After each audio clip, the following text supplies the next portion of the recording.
Hi weavers, welcome to our channel just imagine novels. ఈరోజు మన కథ వంశీ మోహన, ఎపిసోడ్ 20. మీరు బ్లేమ్ చేసినట్టు మోహన ఇదంతా నాతో చెప్పిందంటున్నారు, కానీ నేను తనని కలవలేదు. తనెక్కడుందో కూడా నాకు తెలీదు. మీకులాగా తను డబ్బు మనిషి కాదు. నా మోహన మనుషుల్ని ప్రేమిస్తుంది, కానీ నోట్ల కట్టల్ని కాదు. అది మీలాంటి వాళ్ళకి చెప్పినా అర్థం కాదు. ఇప్పటి వరకు మీరెన్ని చూసినా చూడనట్టు వదిలేశాను, కానీ ఇకపై నాలో ఉన్న రాక్షసత్వం రుచి చూద్దురు. ఎవరినైతే తక్కువ చేసి బయటకు గెంటి అవమానించి ఏకంగా చంపాలని చూశారో ఆ మోహన ఈ ఇంటి కోడలిగా నా భార్యగా వస్తుంది. తన చేతి కింద మీరందరూ బ్రతికేలా, తన విలువ మీ అందరికీ తెలిసేలా చేస్తాను. నా మోహన చేత పెట్టించిన ప్రతి కన్నీటి బొట్టుకు బదులు చెప్పిస్తాను అంటూ కోపంగా బయటకు నడిచాడు క్రిష్. పెదబాబు ఆగు అంటూ జయంతిదేవి గట్టిగా అరిచింది. క్రిష్ ఆగి వెనక్కి తిరిగి చూడకుండానే, నీ అరుపులకి నేను భయపడినని నీకు కూడా తెలుసుకురాని. అనవసరంగా అరిచి బీపీ పెంచుకుంటే హాస్పిటల్ బెడ్ ఎక్కడం తప్ప ఏం యూజ్ ఉండదు అని చెప్పి ఫాస్ట్గా వెళ్ళిపోయాడు క్రిష్. జనార్దన్, నీ కొడుకు అన్ని మాట్లాడుతుంటే నువ్వేం మాట్లాడవేంటి? ఆ అలగాదాన్ని ఈ రాజవంశానికి కోడల్ని చేస్తానంటే ప్రాణం పోయినా నేను ఒప్పుకోను అంటూ కోపంతో ఓగిపోయింది ఆవిడ. జనార్దన్ తల్లివైపు చూస్తూ, నా అంచనా ఎక్కడో మిస్ అయిందమ్మా. క్రిష్ 4 రోజుల క్రిందట ఇండియా వచ్చాడు, కానీ ఎవ్వరికీ కాంటాక్ట్లో లేడు. ఆ శరత్ గాడికి కూడా చెప్పకుండా క్రిష్ ఏమీ చేసేవాడు కాదు. కానీ వాడికి కూడా తెలియకుండా క్రిష్ ఎక్కడికి వెళ్ళినట్టు, ఏం చేసినట్టు అని అనుమానంగా చూశాడు. ఏమంటున్నావు జనార్దన్, నువ్వు చెప్పేది నిజమా అని షాక్ అవుతూ అడిగింది ఆవిడ. అవునమ్మా, కానీ క్రిష్కి మనం మోహన విషయంలో చేసినవి ఎలా తెలుసనేది తెలియడం లేదు. ఆ మోహన వీడిని కలవలేదంటున్నాడు. అది మన వాళ్ళ కళ్ళు కప్పి ఊరొదిలి పారిపోయింది. పీడ పోయిందనుకుంటే క్రిష్ దాన్ని పెళ్లి చేసుకుంటాను, ఈ ఇంటికి తీసుకొస్తానన్నాడేంటి? బహుశా తను ఎక్కడుంది క్రిష్కి తెలిసేమో అని డౌట్గా ఉంది అంటూ వెంటనే తన మనుషుల్ని పిలిచిన జనార్దన్, రే, మీరు క్రిష్కి తెలియకుండా ఫాలో చేసి ఆ మోహన్ ఎక్కడ కనబడ్డా ఎవరికంట పడకుండా ఎత్తుకొచ్చేయండి.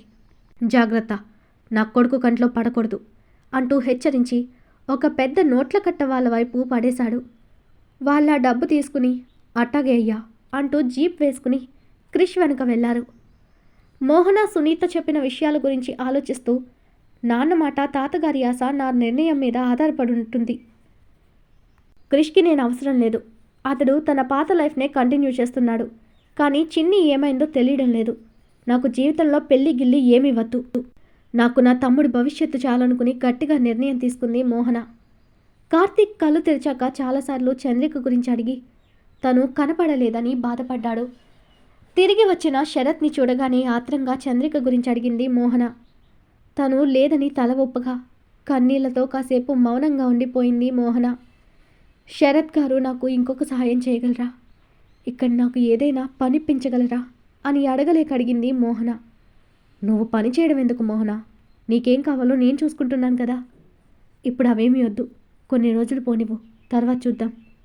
ముందు కార్తిక్కి నయం అవ్వని అంటూ నచ్చ చెప్పాడు శరత్ మోహనకి.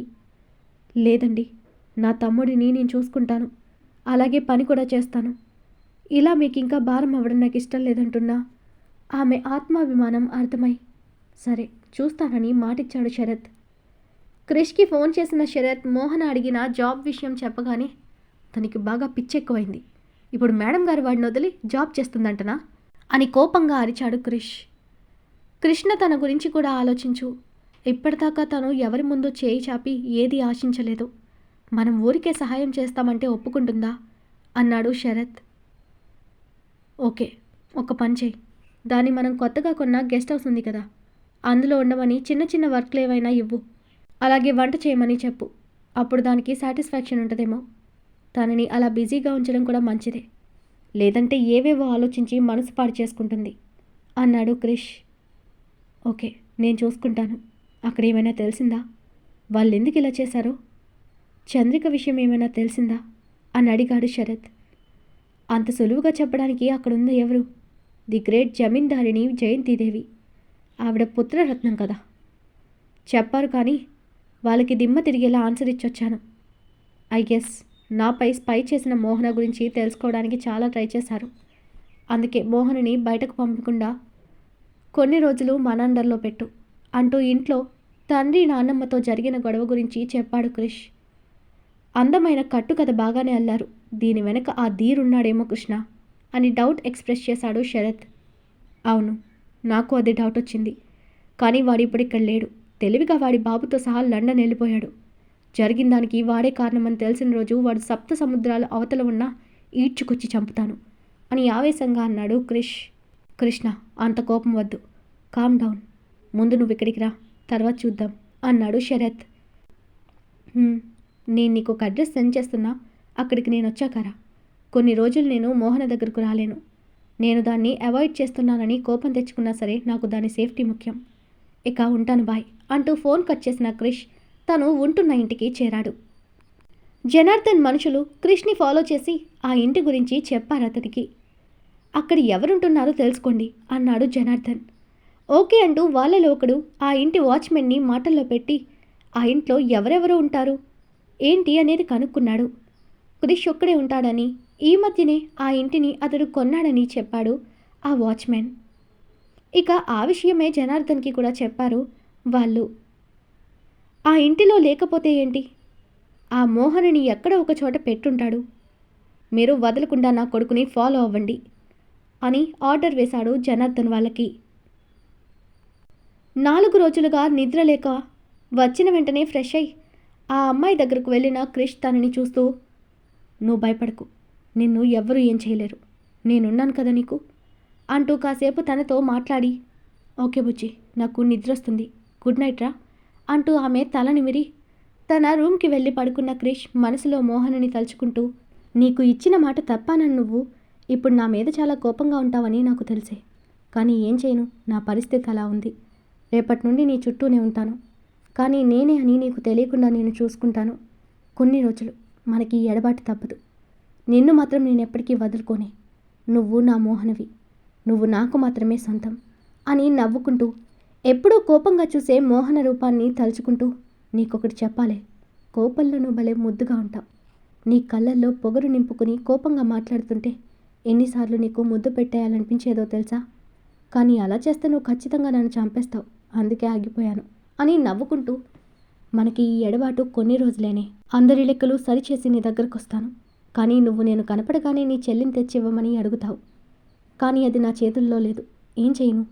తీర్చలేని కోరిక కోరుతావని తెలుసు, కానీ అది తీర్చడానికి కూడా నేను ట్రై చేస్తున్నాను. నువ్వు నమ్మే నీ మాధవుడు మనకు హెల్ప్ చేయాలే తప్ప మనమేమీ చేయలేని పరిస్థితి అని బాధగా అనుకుని కళ్ళు మూసుకున్నాడు క్రిష్. అలసిన శరీరం, మనసు నిద్ర రూపంలో అతన్ని చుట్టుముట్టింది. మోహన దగ్గర సునీత మళ్ళీ వచ్చి, ఏం ఆలోచించావు మోహన అని అడిగింది. ఆవిడని చూసి, నేను ఈ పెళ్లి చేసుకోలేనండి. మా నాన్న మీకు ఇచ్చిన మాట ముఖ్యమే, కానీ ఇప్పుడు ఆయన లేరు. అలాగే నేను పెళ్లి చేసుకుని ఒకరికి భారమై నాతో పాటు నా తమ్ముడిని కూడా వాళ్ళకి భారంగా మార్చలేను. మీ అబ్బాయినే కాదు, నేను ఈ జన్మకి పెళ్ళే చేసుకోకూడదని నిర్ణయించుకున్నాను అని స్థిరంగా చెప్పింది మోహన. చాటుగా వాళ్ళ మాటలు వింటున్న మనోహర్ పిడికిళ్ళు బిగించి, ఇది ఏ రకంగానూ లొంగడం లేదే అని కోపంగా అక్కడి నుండి వెళ్ళిపోయాడు. నేరుగా తన రూమ్కి వెళ్ళి ఎప్పుడు ఎవరికీ తెలియకుండా దాచుకుని తాగే మందు బాటిల్ ఒకటి తీసుకుని మొత్తం తాగేసి అలాగే మత్తుగా పడి నిద్రపోయాడు మనోహర్. సునీత, మోహన చెప్పిన దానికి ఆలోచిస్తూ, నా కొడుకు మూర్ఖంగా దీన్ని పెళ్లి చేసుకోవాలని పట్టుబట్టాడు, కానీ ఇది చెప్పింది కూడా నిజమే కదా. దీంతోపాటు ఆ రోగిష్టి వాడిని కూడా ఎక్కడ నెత్తినేసుకునేది. ఇది ఒక అందుకు మంచిదే, ఏం జరిగినా మన మంచికే అని పెద్దవాళ్ళు అంటారు, అది ఇదేనేమో అని లోపల సంతోషిస్తూ, పైకి మాత్రం ఇంకోసారి ఆలోచించి చెప్పు మోహన అని వెళ్ళిపోయింది ఆవిడ. మరో 4 రోజుల తర్వాత హాస్పిటల్ నుండి కార్తిక్ని డిశ్చార్జ్ చేయించుకుని వాళ్ళని తీసుకుని కొత్తగా ఉన్న విల్లాకి వెళ్ళాడు శరత్. శరత్ గారు, ఇంత పెద్ద ఇంట్లో మేము మాత్రమే ఉండాలా అని కంగారుగా అడిగింది మోహన. ఆ హాల్లో నిలబడి క్రికెట్ స్టేడియంలో ఉన్న ఆ ఇంటిని చూస్తూ ఆశ్చర్యంగా అడుగుతున్న మోహన్ని చూసి నవ్వుతూ, మీతో పాటు నేను కూడా ఉంటాను మోహన, తర్వాత నా ఫ్రెండ్ తన వాళ్ళతో వస్తాడు అంటూ క్రిష్ గురించి ఇండైరెక్ట్గా చెప్పాడు శరత్. మోహన సరే అన్నట్టు తలూపింది. ఇంటిని చూపించి ఎవరెవరు ఏ రూమ్లో ఉండాలో కూడా చెప్పాడు శరత్. కార్తిక్కి తనకి ఇచ్చిన రూమ్కి తీసుకువెళ్ళిన మోహనకి ఆ రూమ్ చూడగానే కళ్ళు తిరిగినంత పనైంది. ఆ రూమ్ ఒక్కటి తమ ఇల్లంతుంది. దేవుడా, ఇంత పెద్ద పెద్ద రూమ్లు ఎందుకో అనుకుని ఆ bed, interior design, costly furniture చూస్తూ వాటిని తాను ఇప్పటి వరకు చూడకపోవడంతో ఆశ్చర్యంగా గమనిస్తుంది మోహన. ఇవన్నీ చూశాక శరత్ కోటీశ్వరుడు అనుకుంది. కార్తీక్ సంబరంగా, అక్కా, ఇల్లు, ఈ రూమ్ భలే ఉన్నాయి కదా, నేను పెద్దవాడినయ్యాక బాగా చదివి జాబ్ చేసి నీకోసం కూడా ఇలాంటి ఇల్లు కొనిపెడతానక్క అంటుంటే మోహన నవ్వుతూ కార్తీక్ తల నిమురుతూ, నాకు అవేమీ వద్దు నాన్న, నువ్వెప్పుడూ హ్యాపీగా ఉంటే చాలు. ఇప్పుడు నాకు మిగిలిన బంధానివి నువ్వు మాత్రమే అని చంద్రికని తలుచుకుని కన్నీళ్లు పెట్టుకుంది మోహన. కార్తీక్కి కనపడకుండా తన కన్నీళ్లు తుడిచేసుకుని, నువ్వు కాసేపు పడుకోనన్నా, అలసిపోయావు, నేనేమైనా పనుంటే చేసొస్తాను అంది మోహన. సరే అక్క అని కార్తీక్ బుద్ధిగా పడుకోగా మోహన బయటకు వచ్చి శరత్ అక్కడే ఉండడంతో, నాకు కిచెన్ ఎక్కడో చూపించండి, వంట చేస్తాను, ఇంకా వేరే ఏమైనా పనుంటే కూడా చెప్పని చేస్తాను అని అంది. శరత్ తన వైపు చూసి, మోహన మీకెందుకు శ్రమ, ఇక్కడ అన్ని పనులు చేయడానికి పని వాళ్ళు ఉన్నారు, ఈరోజు రెస్ట్ తీసుకోండి, రేపటి నుండి మీకు వేరే వర్క్ ఇస్తాను అన్నాడు శరత్. ఆల్రెడీ ఫోన్ కాల్లో ఉన్న క్రిష్ వాళ్ళ మాటలు వింటూ ఉంటాడు. నాకేమీ శ్రమ కాదండి, ఇలా ఖాళీగా కూర్చొని తినడం నాకు నచ్చదు, ప్లీజ్ వంట నేనే చేస్తాను కాదనకండి అంటూ మోహన శరత్ని రిక్వెస్ట్ చేసింది. క్రిష్ తన మాటలు వింటూ, దీనికి పని లేకపోతే చచ్చిపోయేలా ఉంది అనుకుని బ్లూటూత్ ఆన్లో ఉండడంతో, రే దాన్ని వంట చేయమను, పర్వాలేదు, రేపటి నుండి ఎటు నేను అక్కడే ఉంటాను కాబట్టి దాని చేత వంట తినే భాగ్యం కలుగుతుందని అన్నాడు క్రిష్. శరత్ నవ్వుకుని, సరే మోహన, ఇదిగో కిచెన్, నీకు ఎక్కడ ఏమేమి ఉన్నాయో వంట మనిషి చూపిస్తుంది, వెళ్ళండి అని చెప్పి వంట ఆవిడ్ని పిలిచి, మేడంకి కావాల్సినవి చూపించు అనగానే సరే సారు అంటూ మోహన వెనక వెళ్ళింది ఆవిడ. మోహన ఫస్ట్ కాఫీ పెట్టి శరత్కి ఇచ్చింది. ఇంకా కాల్ మాట్లాడుతున్న క్రిష్, శరత్ గారు కాఫీ అన్న మోహన మాటకు, రే అది తాగి ఎలా ఉందో నాకు చెప్పు అన్నాడు నవ్వుతూ క్రిష్. శరత్ నవ్వుకుని ఆ కాఫీ తీసుకుని ఒక సిప్ వేసి, సూపర్ మోహన, మీ చేతి కాఫీ అద్భుతం, నిజంగా ఇప్పటిదాకా ఇలా ఇంత రుచిగా ఉండే కాఫీ నేను తాగలేదని పొగిడాడు శరత్. కానీ అతడి ఉద్దేశం కాల్లో ఉన్న క్రిష్ని ఉడికించాలని కాస్త ఎక్కువ పొగిడాడు. రే నేను వచ్చానంటే చంపుతా, అది వంట బాగా చేస్తుందని నాకు తెలుసు, నేను కూడా దాని చేతి కాఫీ తాగాను, ఓవర్ చేకు అంటూ ఉడుక్కున్నాడు క్రిష్. శరత్ పొగడగానే మోహన నవ్వి లోపలికి వెళ్ళిపోయింది. కృష్ణ నువ్వెప్పుడు వస్తున్నావు, అసలు ఇప్పుడు ఎక్కడున్నావురా అని అడిగాడు శరత్. అదంతా తర్వాత చెప్తాను కానీ నేను మాత్రం నైట్కి వస్తాను అని చెప్పి ఫోన్ కాల్ కట్ చేశాడు క్రిష్. మోహన వంటంతా చకచకా చేసేసింది. స్నానం చేయడానికి రూమ్లోకి వచ్చిన మోహన నిద్రపోతున్న కార్తీక్ని చూసి తల నిమిరి స్నానానికని వెళ్ళింది. ఇక్కడ క్రిష్ని ఫాలో చేసిన జనార్దన్ మనుషులు అక్కడే పడిగాపులు పడుతూ ఉంటారు. క్రిష్ మాత్రం వాళ్ళకి మస్కా కొట్టి మోహన ఉంటున్న విల్లాకొచ్చాడు. అప్పటికే మోహన కార్తీక్ పడుకున్నారు.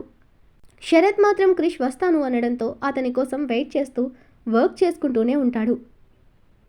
హుడీతో లోపలికొచ్చిన క్రిష్ని చూసి టైం చూస్తూ పద అంటూ అతన్ని డైనింగ్ టేబుల్ దగ్గరకు తీసుకెళ్ళి, కూర్చోరా అంటూ పక్కనే కూర్చున్నాడు శరత్ కూడా.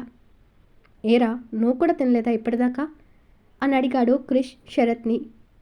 నీతో కలిసి తిందామని ఆగాను అంటూ క్రిష్కి వడ్డించి తను కూడా కూర్చున్నాడు శరత్. శరత్ ప్రేమ ఎలాంటిదో క్రిష్కి తెలుసు. అతడు ముందు ఫ్రెండ్ కోసం ఆలోచించి ఆ తర్వాతే అతడి కోసం ఆలోచిస్తాడు.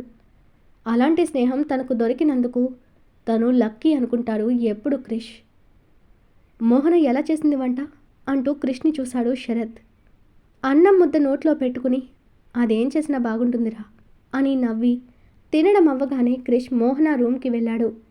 నిద్రపోతున్న ఆ ఇద్దరిని చూసి దగ్గరికి వెళ్ళి కార్తీక్ తలనివిరి, నువ్వు తొందరగా కోలుకోరా, లేదంటే మీ అక్క ఇంకా డీలా పడిపోతుంది అని చెప్తూ తన నుదుటిన ముద్దు పెట్టాడు క్రిష్. మోహన మొహంలో బాధ ఏడ్చిందని తెలిసేలా తన చెంపల మీద కన్నీటి చారలు చూడగానే క్రిష్ కోపంగా, నీ బాధలకి కారణమైన వాళ్ళందరినీ ఊరికే వదలను, నీ బాధ కొన్ని రోజులు తప్పదు, కానీ నీకు మాటిస్తున్నా, నీ సంతోషాలన్నీ నీకు తిరిగిస్తాను అని ఆమె నుదుట మీద ప్రేమగా ముద్దు పెట్టి ఇద్దరికీ బ్లాంకెట్ కప్పి భారమైన మనసుతో రూమ్ నుండి బయటకొచ్చాడు క్రిష్. క్రిష్ బాధని అర్థం చేసుకుని ఫ్రెండ్ భుజం పైన చెయ్యి వేసిన శరత్ వైపు చూసి, నేను బానే ఉన్నానురా అని భారంగా నవ్వాడు క్రిష్. శరత్ క్రిష్ని హక్ చేసుకుని, నువ్వెలా ఉన్నావో నాకు చెప్పాలా, మనం కలిసి పుట్టకపోయినా నీతోనే కలిసి పెరిగాను కృష్ణ, నువ్వెప్పుడు ఎలా ఉంటావో నాకు తెలుసు, బాధపడకు కృష్ణ, మోహన నీ మీద కోపంగా లేదు, తనతో నిదానంగా మాట్లాడు అన్నాడు శరత్. క్రిష్ తలడ్డంగా ఊపి, అది నీతో చెప్పలేదంతే, కానీ నేను కనిపిస్తే ఖచ్చితంగా వీరంగం చేస్తుంది అని నవ్వి, నీతో ఇంపార్టెంట్ విషయం చెప్పాలి, నాతో రా అంటూ శరత్ని బయటకు తీసుకువెళ్ళాడు క్రిష్. ఈరోజు మన కథ ఇక్కడితో కంప్లీట్ అయింది. ఈ స్టోరీ మీకు నచ్చినట్టయితే ప్లీజ్ స్టోరీని లైక్ చేసి కామెంట్ రూపంలో మీ అభిప్రాయాన్ని తెలియచేయండి. అలాగే ఛానల్ని సబ్స్క్రైబ్ చేసుకుని షేర్ చేసి మాకు సపోర్ట్ చేయండి. నెక్స్ట్ అప్డేట్తో మళ్ళీ కలుద్దాం. అంతవరకు బాయ్.